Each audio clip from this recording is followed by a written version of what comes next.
Quadra, la comédie dramatique qui vient de débuter sur M6, met en scène le mariage de deux jeunes quadras, Agnès et Alex. Une noce secouée par les crises existentielles, disputes et dérapages des invités. Qu'en ont pensé nos trois critiques? Qu'est-ce que tu veux, ma chérie? J'ai envie de me pendre. Ça fait plaisir, ça. Décor classique de la comédie, le mariage sert de point de départ à Quadra pour multiplier les portraits. L'idée de départ, c'est vraiment une jolie idée de pièce montée.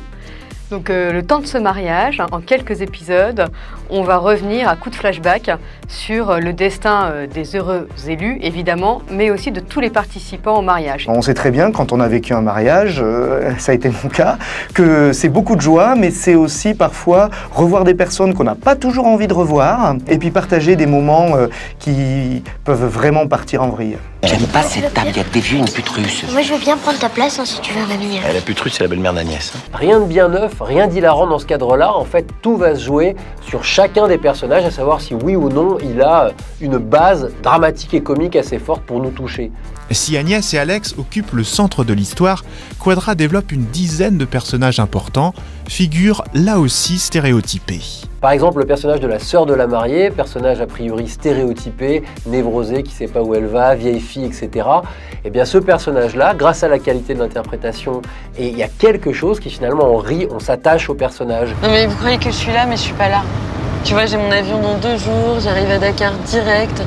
Et je peux te dire que là-bas, je serai en contact avec des vrais gens qui vivent des vraies choses, qui sont pas enfermés dans des petites traditions bourgeoises à la con.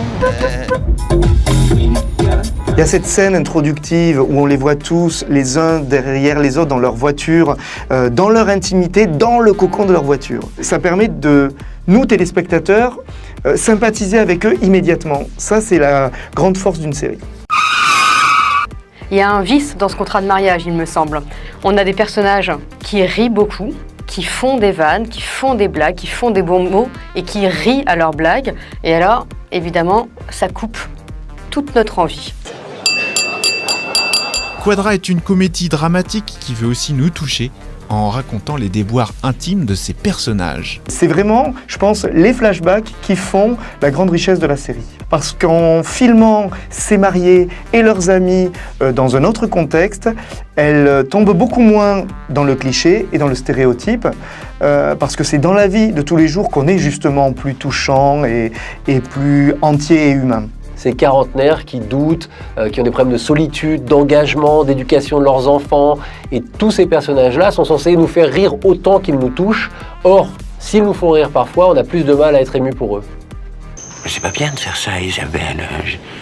Finalement, c'est dans ces moments-là que la série parfois touche au drôle. Il y a une séquence d'une ex qui exhale sa fumée de cigarette en vouant son tout nouvel ex aux gémonies, telle une gorgone. Et là, vraiment, cette séquence sans parole fait mouche. Je m'en fous, Myriam. C'est un bâtard, votre fils. C'est l'heure du verdict de Sérirama. Quadra, coup de foudre ou comédie pas vraiment à la noce? Après Fais pas ci, fais pas ça et 10%, enfin une autre série qui passe le cap, Quadra, une bonne série à regarder en famille.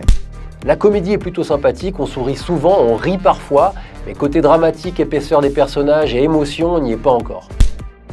Ça donne des envies de comédie romantique, enfin de fin de comédie romantique, on a envie de débouler et puis au dernier moment de s'opposer à ce mariage.